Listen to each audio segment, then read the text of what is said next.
everybody. This is Brigid Harrington, and you are listening to the We Want Arts podcast, where we advocate for the educational and social significance of arts education in the United States.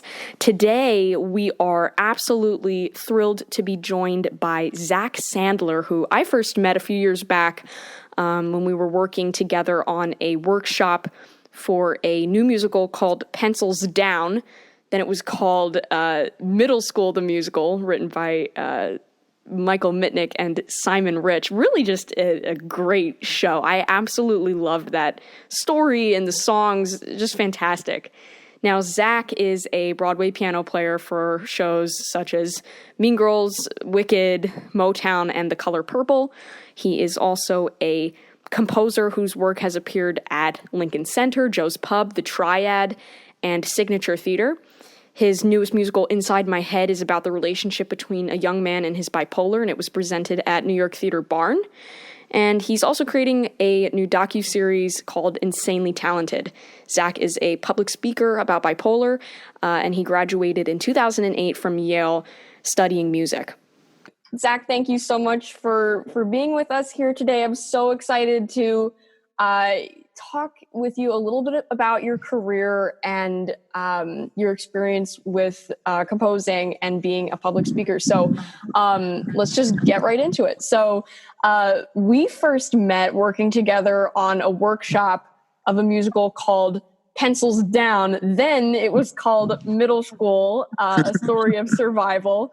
And it was written by Michael Mitnick and Simon Rich. And that was a really fun experience. I have just the best memories of that process. And, you know, we were constantly changing things. You're constantly changing songs, changing the key of songs. And I honestly don't know what I would have done without your help recording all those song changes and helping me sing along to them. So you played the piano for that project. Now you've played the piano everywhere on Broadway for Motown, Color Purple, and others. So I want to know, so when was the first time you sat down at the piano? I know that I started lessons when I was 5. And I don't think we had bought a piano quite yet. I know that my mom sang to me as a baby a lot. So that's probably part of why I ended up where I am. Right. No, and, you know, playing piano, it has all of it's proven to have all of these benefits, cognitive benefits, learning benefits. You know, it helps young children with math. And of course, there's other behavioral benefits. Kids who start playing the piano early, they develop a capacity for creative thinking. So I'm just wondering, did you ever experience any benefits from playing the piano? Or what are the benefits like for you? Yeah, there's lots of benefits from it for sure. I mean, certainly, well, getting to meet you, that wouldn't have happened otherwise. Anything from being able to, make a living by making music and by bringing stories to people's lives through music. Of course, writing, composing, that all is opened up by the facility at the piano.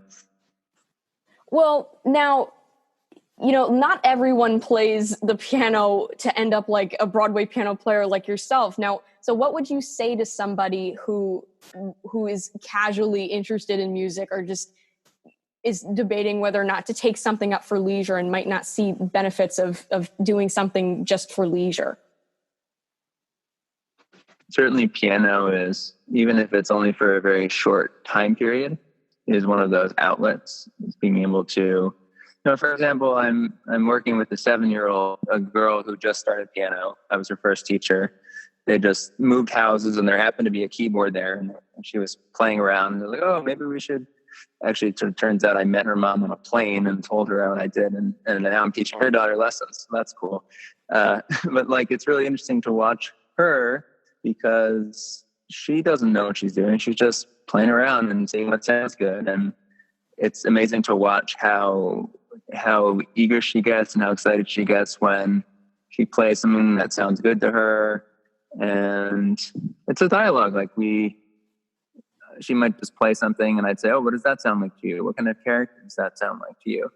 And so even if you're not planning to make it a career or make money off of it or play on Broadway or play at Carnegie Hall, I think it's still absolutely worth it. Even if it's just playing a song for 5 minutes before you brush your teeth to go to work, like it makes a big difference. Right. Now, so turning now to your background in music education. So you earned your BA in music from Yale in 2008. So can you tell me just a little bit about what that experience was like for you and like studying music in a competitive environment like that? Yeah, you've definitely done your research on me. Got what year I graduated. Yeah, sure. I mean, Yale is a really cool place in a lot of ways. I mean, obviously, it's like a huge privilege to get to go there, and it does feel quite a bit more competitive. And that's more of a social phenomenon than anything else. There's at least 15 a cappella groups there, and some of them, it's like a rivalry. Sorry, like at Yale we say, Harvard sucks, Princeton doesn't matter. Well, it's kind of mean, but it's kind of the same. It's kind of the same thing it's like if you're a Yankee, you say like, well, the Red Sox suck, but like the Diamondbacks don't matter. Same thing. A cappella, same thing. We have rival groups and we have groups that we don't really think about. But when we have those rival groups, then certainly there is a sense of competition. Thank you for sharing that experience. I've always wondered what that program was like.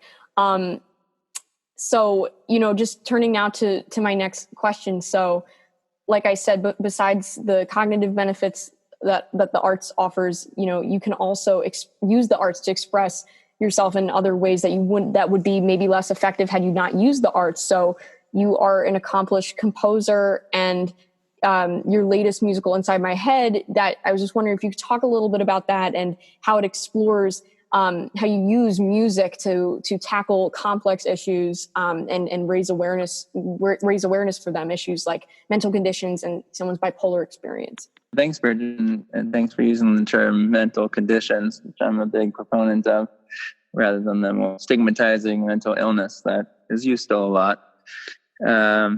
And I should just say, the reason I prefer conditions is I feel that illness implies there's something wrong with me, or I don't think there is. And I think your whole point about the power of music to tell stories is really true and really powerful. I remember I did my show for someone recently, and they were just explaining about it had nearly the impact as it had because there was the music and different parts of my brain personify my depression, my mania, and my paranoia as people known as Doug, Mark, and Patty. And I've been doing the show virtually in the last few months. It's been really fun and different and wild and cool. And it really is true that and being able to sing about has captured the mood of what it actually feels like to be in it. It allows them to feel in a way that they wouldn't otherwise. And most of all, I think that music is perhaps the most direct emotional language. One more thing. So I know from my own experience, my own personal experience, my experience with the arts gave me this confidence to be able to speak in front of a group of people. And I feel as though if I had not had experience with the arts, I wouldn't be able to feel that same confidence that I do today. And you are also an accomplished public speaker. And I just wanted to know, how did the arts influence you as a public speaker and to give you perhaps confidence that you wouldn't have otherwise? Yeah, it's a good question. I think certainly it has given me the confidence to be in front of a group of people and feel comfortable sort of presenting something. I also think that it's very different. Like I know people who love one and are really scared of the other and vice versa. And I think the main difference is in public speaking in general, we are being ourselves. We're not playing another character. And that can be vulnerable for a lot of people, and it is for me too.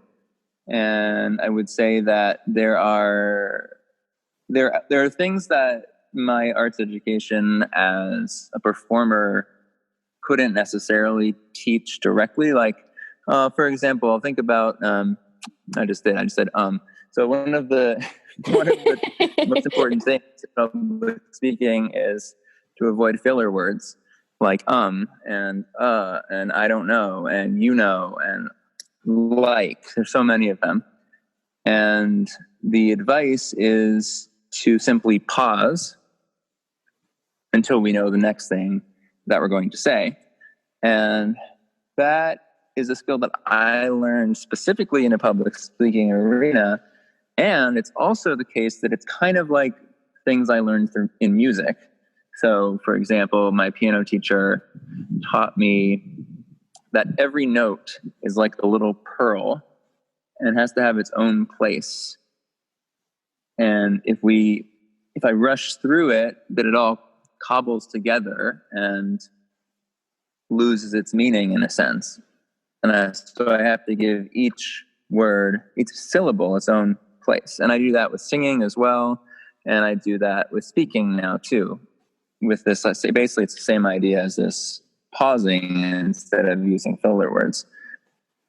That's beautiful. That's really beautiful advice. And that's some advice that I should pay attention to, because I am very guilty of adding filler words. So thank you for that piece of advice. Yeah, you're welcome. I just heard enough from you too. I know, I do it all the time. Well, this last question I have for you, what would you say to someone, say a student in elementary school or just a young student that's interested in the arts, that wants to achieve all of the things that you've achieved in your career? What would you say to somebody like that? And would you encourage them to take up piano or take up music? I think it's so important to listen to ourselves. And not everyone right is a good filler word too. So not everyone wants to be a Broadway star, and that's fine. Then that person should do what they really want to do. And then there are people like me and like you, I'm guessing, who really wanted to be a Broadway star growing up. And great. So that's the thing that we should work towards in that case. And I definitely think that starting early is great. And sometimes I encounter people, especially adults, especially older adults, who say, "There's no way I could do this anymore." And I say, it's not too late. How old was Oprah when she got famous? Was like 60 or something, 40? Yeah. There's all sorts of examples of this. And so you could say the same thing if you're 15 and you say, well, my friend started piano when he was 6 and I'm 15, so I'm never going to be as good as him.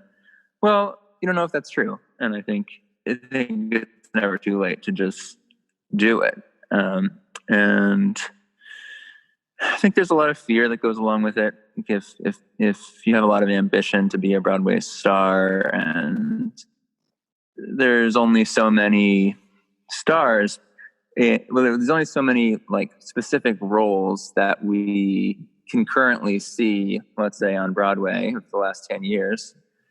But it's to me, it's less about trying to fit in, trying to like carve out, trying to fit into a place that already exists. Like, oh, I want to be the next Sutton Foster. I want to be the next Stephen Schwartz. And it's more about being the first Zak Sandler or the first Brigid Harrington, and creating the roles that you want to play, creating the work that you want to share. And there's a place for all of us in that sense. So just really, it's about being authentic and listening to yourself and going for it. That is also another beautiful piece of advice. Thank you so much for sharing your experience with us today. And, I can't thank you enough for taking the time to talk with me today about this. I really hope that people take your advice and, pursue something that interests them, pursue music if that's what interests them. So thank you so much, Zak. I really, really appreciate you being here with me today. You're welcome, Brigid. And I mean, the last thing I would say about that is just pick a direction and walk, and you can always turn around. Like I met this guy, a person experiencing homelessness in New York, who's one of the smartest, wisest people I ever met. And I was having relationship drama at the time, and he lived near my girlfriend, so I would continue to pass him and tell him the saga. And he said this thing to me over and over. He said, you can always walk away. And it's the same thing here. It's like, okay, maybe you're scared to embark on an acting career or writing career or this or that, whatever it is. It's okay. Try it. And if it's not working, you can always walk away. You can always try another thing after that. That's right. Well, thank you so much, Zach. Thank you for coming on the podcast today. You're welcome, Brigid. Thank you. And congrats on creating this podcast. It's so awesome. I really am happy and proud of you. The We Want Arts podcast, hosted by me, Brigid Harrington, and produced and edited by my sister, Shannon Harrington. Original music by Shannon Harrington. If you haven't done so already, follow Broadway Arts Reach on Facebook and check out our website at broadwayartsreach.org. That's Broadway ARTSREACH. Also, follow my sister and I on our social media pages on Facebook and Twitter. Thanks so much for listening, and we hope you'll be back soon.